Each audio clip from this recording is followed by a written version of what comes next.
Good evening. It's Monday, January 27th, 2025, and I'm sitting here with Mr. Jeckovich, Mr. John J. Jeckovich, a World War II hero. How are you doing today, Mr. Jeckovich? I'm doing good.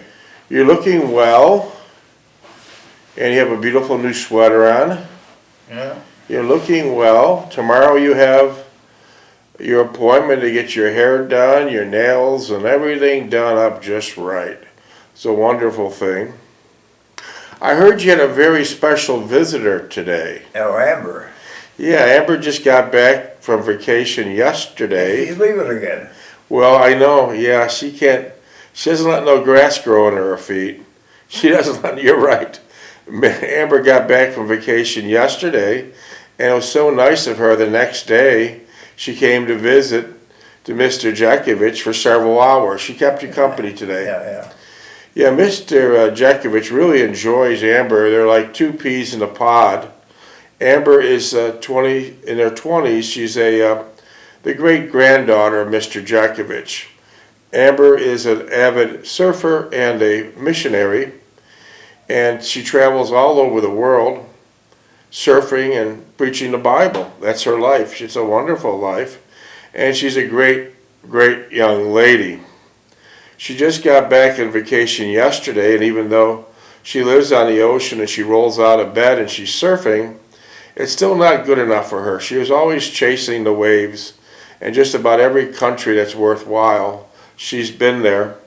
Just spent 3 months in Malibu before the fires, thank God, and she surfed there and had a wonderful time.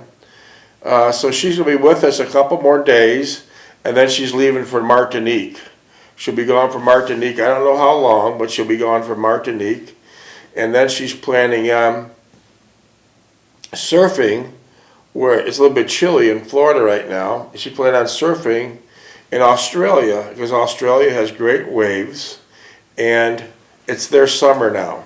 So it's a beautiful situation. So probably we'll see her a couple of days once she gets back from Martinique, and then Australia probably for a month or so. But we do enjoy her company. And what else do you have to say about Amber? Huh? What's your comments about Amber? Amber is a sweet kid. Yeah, Real go-getter. Yeah. Energetic. Very level-headed. Yeah. You don't see her doing no wild stuff at all. No. Very, very level-headed, sincere. Yeah. Sincere and has great integrity. Well, I'll start reading your book, but before I open up the laptop, I need your dog tag number. 42965. Okay. We're reading the final chapter of Mr. Jeckovich's book. How many pages is your book? 849. And we're all at 801 or 802, so you better give me some other information to read. Right? The other book you're writing on, how far along are you? I'm writing notes on it now. Well, maybe in a week or so you can give me a couple paragraphs or a couple chapters, because I'm running out of stuff to read here. Okay, you got some text messages. Do you want me to read them? Go ahead. All right. Let's see what we got here. Oh, here's a nice one. This was from, let's see here, let me read what it says. This is from your son-in-law. Your son-in-law, David Naus. He's a nice young man. Oh, yeah. David Naus. I'll read you what he said. John is a great man and a hard-working for his family. I was lucky enough to have been his son-in-law, which he still is your son-in-law, and spent time learning from his working mentality and quality craftsmanship. So you have great quality craftsmanship, yeah. And David Naus recognizes this. He will, listen to this, is a very important part. He will always be dad to me. Now isn't that beautiful? Oh, yeah. David Naus says, you will always be dad to me. Thank you for his channel and keep his memories alive. This is David Naus. Oh, yeah. Wasn't that a great note from David Naus? He's a nice kid, yeah. Yeah, tell us some of the stories you had with David Naus. Huh? What things you and David Naus did together. Electrical work and things. Yeah, he was helping with the wiring. He was helping me with carpentry, too. Carpentry, too. Yeah. Tell us as much as you recall. I want to hear some stories. Say what? What else you recall? You and David Naus, you got along great. Remember many years ago he worked at the Goose's Roost? Wasn't that beautiful? Oh, yeah. Tell us some more things. About him? Yeah, I want to hear. Well, he's an energetic kid. He likes to do stuff. He likes to find out new stuff to do and everything else. Yeah, he's a great person, I can tell you that. He's living in New York. I don't know whereabouts in New York, but he's living in New York. And here's a nice part he says. You will always be dad to me. Now, isn't that nice? Mm-hmm. Isn't that a beautiful statement from Dave Naus, your son-in-law? So that's beautiful. Let's see. You feel like that was a really uplifting text message. All right. You want to hear about a couple more texts, or you want me to read the book? You want more questions for the text? Yeah. A young fella from Batavia, New York, is thinking about, not this year, but next year, of starting a snowplow business. He heard our chapters a couple months ago about you ran a snowplow business. He wanted to know what advice you could give him and what type of equipment should he buy. Get a good, heavy, good international truck, pickup truck, 4-wheel drive. Get a Myers plow. Myers plow. Myers plow, yeah. Does he have to buy a new truck? Well, you're probably better off buying a new truck. Used cars are all beaten up anyway. Yeah. And what type of business should he go after? You gotta go, well, residential, funeral homes, shopping centers. Mostly shopping centers and funeral homes. So there's plenty of work. Oh, yeah. Plenty of work. Okay. He's listening today, and he'll follow your advice, I'm sure. One of the other texts came in. A fellow that listened to us, and I think he said November, he wanted to open up a laundromat, but he wanted to know what's the difference in washers that are pump or gravity fed. Pump, you're better off for gravity, but you don't have to pull a lot of pumps. There's no maintenance on pumps. It's on gravity. You put the pad up 2 feet up off the ground, gravity pulls that stuff down. Okay, so the way to go would be gravity fed. Yeah, gravity fed, yeah. Okay, I understand. And another guy was talking. And he's not going to have it do it alone. You can't hand those places over today. The culture's not taking it.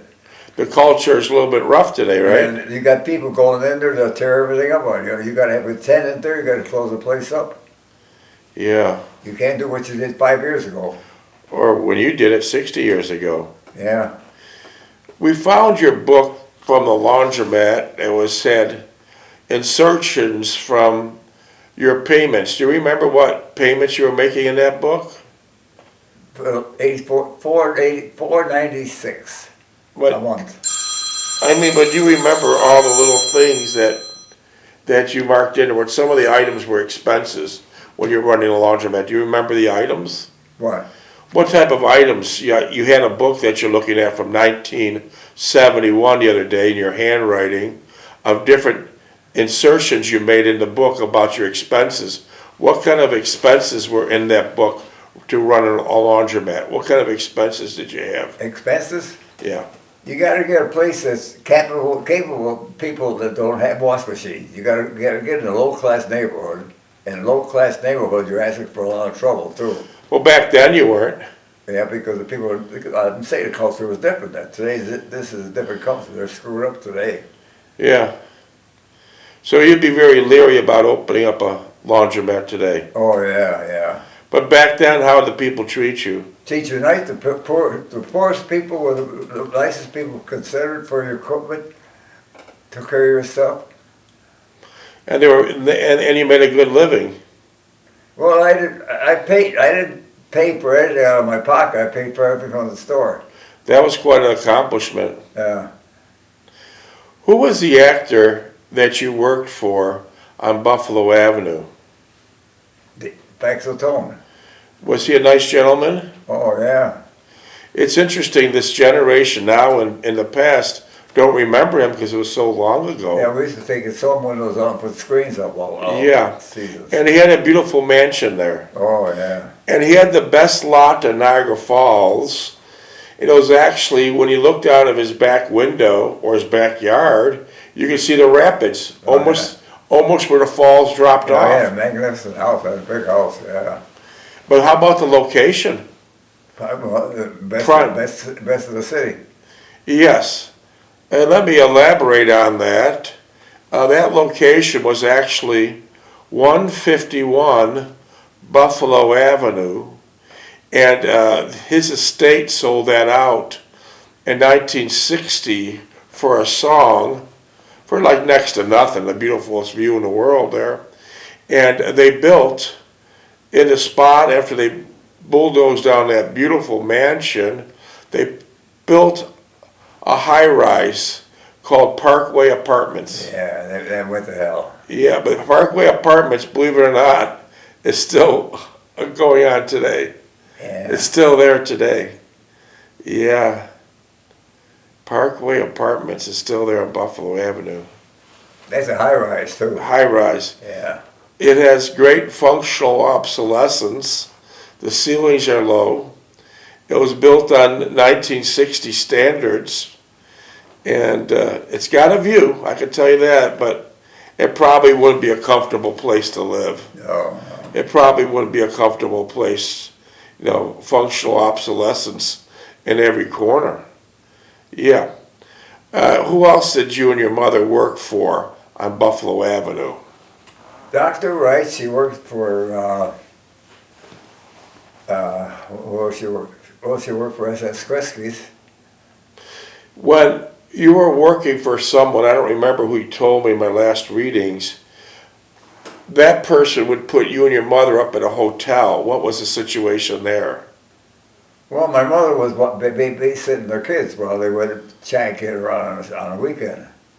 Oh, okay. So we wound up at Hotel, Hotel Niagara. Okay. Was that nice then? Where? Hotel Niagara? Oh, yeah. Yeah. They drove me to school from there, too. No kidding. That was nice. And so that was probably in the late 30s, early 40s. Yeah. Wow. See, Mr. Jeckovich was born in 1925. Mr. Jeckovich was born in 1925. And things were much simpler then. Now Mr. Jeckovich, being we're 25, Mr. Jeckovich is knocking on the door of 100. Knocking on the door of 100, and when Mr. Jeckovich in 1925, the Great Depression was just beginning. Did you have effects from the Depression? No, we didn't actually. We never thought about it. But You never thought about it? My father worked a part-time job in Carver, and then they got off jobs. I helped them a lot of off jobs on the side. Yeah. My mother worked at Kresge's And as a Carbrundum. cook. But let's take it a step further. What was the, I remember some of the readings I read in your manuscripts. Let's take it a step further. What was the actor's full name who you worked for? Who? The actor's full name? Pastor Tone. Yeah. Who was the actress you worked with? Corporate?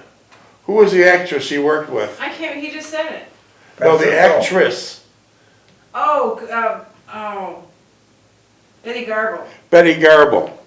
So, Betty Franchitone and Yeah. Betty Garble were like very close. But the step I'm trying to make is, since you brought up Carbrundum, Franchitone's father was the top dog in Carbrundum. Yeah. He was the president.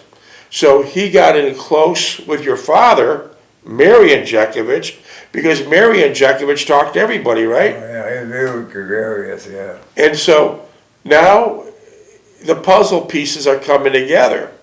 Franchitone's father was the top dog of Carbrundum. Yeah. That's who built the mansion. It's a mega mansion, and they had great wealth from Carbrundum. Yeah. And then your father, by doing side work for him, put him in Carbrundum. Yeah.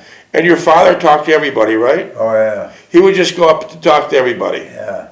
Did your mother do that? No, my mother was silent. My mother was. So you're like your mother then? Huh? You're like your mother then? Yeah. And so then, your father, because Franchitone's father put him in the Carborundum, he got your mother a job there. Yeah. And what did your mother do in So, Carborundum? small wheels suspector. That's hard as hell on your eyes. Yeah. Did your mother ever complain about her eyes? No. And tell us a funny story. Your mother was hardworking like every Jeckovich, like your father, like you, and every of your offspring. But tell us how they had to dismiss your mother from Carborundum. She wouldn't leave. She wouldn't leave. The younger people would say, look, I've got kids at home. I can't feed them because you got this old lady working here. She has no family or nothing. She wouldn't leave. She wouldn't leave. She likes the money. Oh, Lord. She probably got it. About a year later, she left. Yeah. She probably still has money hidden around Niagara She was Falls 89 someplace. years old. She couldn't be working anymore. She's probably got money buried somewhere in Niagara Falls because she was very thrifty and frugal. And then we'll put the puzzle together a little bit further. Franchitone and his father were both alumni of Cornell University. Yeah. Who got into Cornell University? My brother. And how do you think that happened? From my father. Yeah, and how'd your father get it? From Cornell. Yeah, Franchitone. Yeah. So the puzzle's starting to fit. And what made your father, even though he never exercised driving or ever had a license, bought a big fancy Packard? What motivated him to do it? Well, because he figured that was a prestige cars and keep it in the garage and give him a better prestige opening, yeah. So his sort of status symbol was the Packard. Yeah. When I drove that with Stevie after a while, he drove to school every day. Packard was a USA automobile, and they have a great big beautiful hood ornament on it. It looks like a lady holding a big disc or a frisbee, but it's not. That's the goddess of speed. Yeah. That's the goddess of speed hood ornament. And a lot of people don't understand the Packard was side by side with the Cadillac. Yeah. They were one and the same.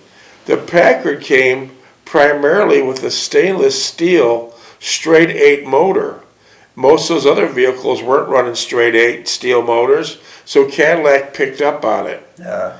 And being Cadillac was made in the United States, they had a great demise in like the 40s or 50s, and then became obsolete. But there's still Packards driving around today. That was a built automobile. It was very heavy and all a standard shift. And it wasn't always on, it was not on a column. The standard shift on that big land yacht was on the, like a regular shifter on the floor. A great big tall Big shifter. Big stick, yeah. Wow, what a beautiful automobile. Didn't your older brother Steve follow in the tradition later and he bought himself a Packard? In California he did, yeah. Was that similar to the one he had as a boy? Yeah. Yeah. Wow. What great history. But he left it in the garage, never drove it. The newspapers were packing up in the garage. Another person sent you a text, and it's basically twofold. He was reading about you snow plowing for the funeral homes, mostly Spolino, Colucci, and Stefano Magadino's homes. And he was asking you, being that it was the great big blizzards in the 60s and the mid-70s, he wanted to know, when you're plowing, do you remember the Robert Hall fire? Robert Hall. It was like a clothing store. Oh, yeah. Were you plowing when that was happening? Because it was right during a storm. Do you remember the big fire? Yeah, I didn't get into it, no. We stayed away from it. The fire was all secured out. We couldn't get in there. But you remember the Robert Hall fire? Yeah. Yeah. That's interesting. Wow. So you plowed for a lot of different people. Well, I didn't advertise that much. It was all by voice. If you're stuck, call us. Wasn't that your logo? Yeah. You still have all those business cards. Yeah, we had cards. Yeah, we had cards. Yeah. If you're stuck, call us. You still have Yeah. all those business Yeah. cards. There was an interesting story where when you're doing the Tagarini's apartment building on Buffalo Avenue, you almost slid into the water, right? Yeah, because the slope went down off the parking lot, and when I got the plow, all the people run out. I said, "Wait a minute, I can't take everybody. Get back in the house, and we'll go by the routine because I'll be out here all day." And the parking lot sloped down into the river, and it was icy that day. With the 4-wheel drive, on ice is worse than anything. So you almost slid into the I river. almost did the stupid river. That's the apartment building that was right almost at the base of the Grand Island Bridge. Yeah. So that was close. That was a close call. Did you ever get stuck at any of your plowing? When I started to slide, I put it in reverse and took my foot off the brake and let the car maneuver itself out. And I had it in reverse. With 4-wheel drive, I was good on that. You had good. Did you have chains? I had Minutes? no. I didn't use the chains very often. Just under no. 9. What's that? Just under 9. So that was a great business. You had a unique story you told us some time ago that You were the Holocaust. you were invited in for breakfast at Stefano Magadino's request. It was 10 o'clock in the morning. Yeah, I had a big apron on. I could smell the spaghetti and everything in the kitchen. So at 10 o'clock in the morning, you were invited in for spaghetti breakfast. I said, no, I can't. No, I got a lot of business. I'm way behind right now. And you did go in. And what'd you notice? Religious artifacts all over the place. Yeah. Crucifixes, rosaries. Yeah, he's a real religious person. Yeah. Yeah. Yeah, but he was a big criminal too. Oh. He go out and one day he had a friend sitting there hitting him with a baseball bat. Wait, tell us how that went. What, you're sitting at the table eating a spaghetti breakfast. You said it was a big long table with a lot of guys in Yeah, I suits don't and know ties. whether that was his uncle or son or brother, but he didn't care for him, and he was telling me about what a pain in the ass he was, and he came in with a baseball bat and smacked him in the head. Did he do much damage? Well, I think he got a concussion. I don't know if it rattled his brains or what. Did He went to the hospital. Did you think to yourself, what happens if I screw up my plow job with him? What would He happen? get pissed off at me, yeah. he had a bad temper. Oh, wow. So, but that was a nice spaghetti. Was it a good spaghetti? Oh, yeah, they could cook good stuff, yeah. Yeah. An interesting fact to follow through with this Stefano Magadino. In the year of 1974, Mr. John J. Jeckovich's first grandson was being born on the paternity ward, and then two floors up, Stefano Magadino was dying. Yeah, Same hospital, same dates. yeah. And what was your comments about that? One in? One in and one out. What a hell of a coincidence. Well, that hospital's like that today. They're Yeah. dying and they're coming in. Coming in and going out. Life goes on. Well, yeah, speaking of the numbers, during World War II, there were 16,400,000 young men and women that were into the World War II. Great Americans. 6 minutes. Great Americans. And now there's less than 80,000 left. 16,300,000 are dead, either from the war, natural causes, or just old age. Most of them are in the late 90s or early 100s. And the combat veterans like Mr. Jeckovich, they're really hard to find.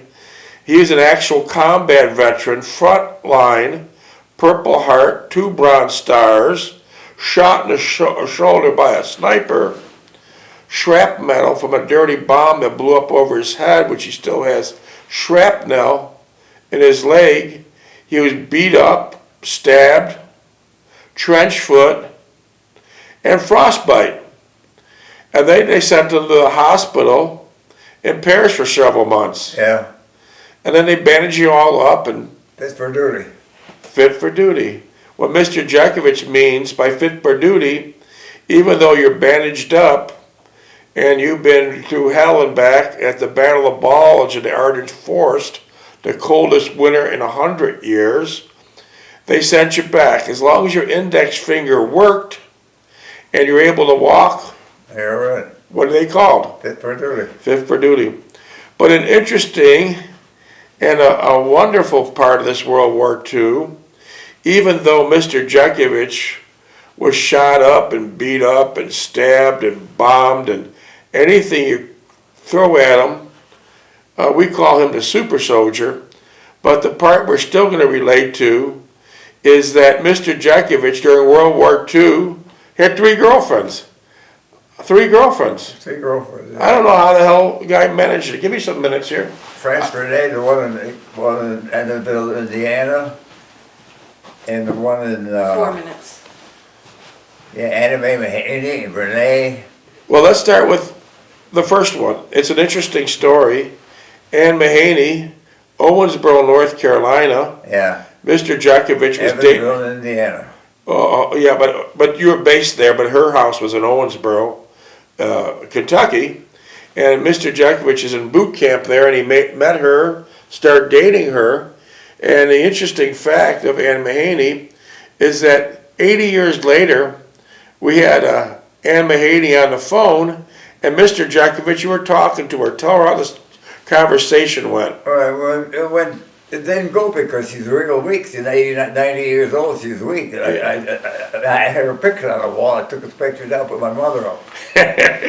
Stay with me. How many minutes? No, but she was a Three cute and a kid. half. She was real good. Anime. She was a nice girl. She had a wonderful father, and she was a mother. So Mr. Jeckovich got a hold of her when she was in her 90s.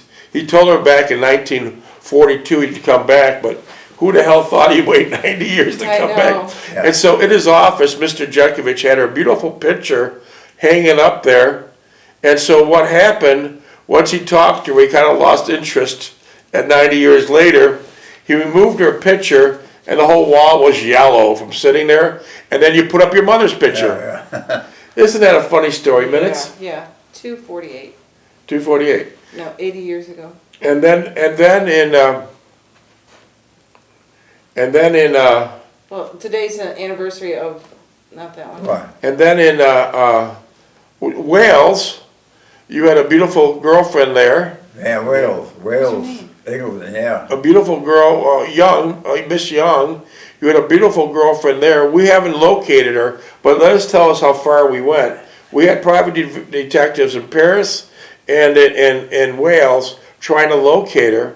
In fact, we had the daily newspaper, Do a story. And Daily Mail. They did a full-page story on Mr. Jeckovich about looking for Miss Young and Jean they have Young. a Close million- fighter, he's probably dead. Jean Young, but listen, we had them do a full-page story, front page in London, and the Daily Mail has circulation of in excess of 1 million, and we couldn't get leads. All our private investigators that we sent went to the property, neighbors, 0 leads. So if anyone out there knows Jean Wells. Oh, from- Young.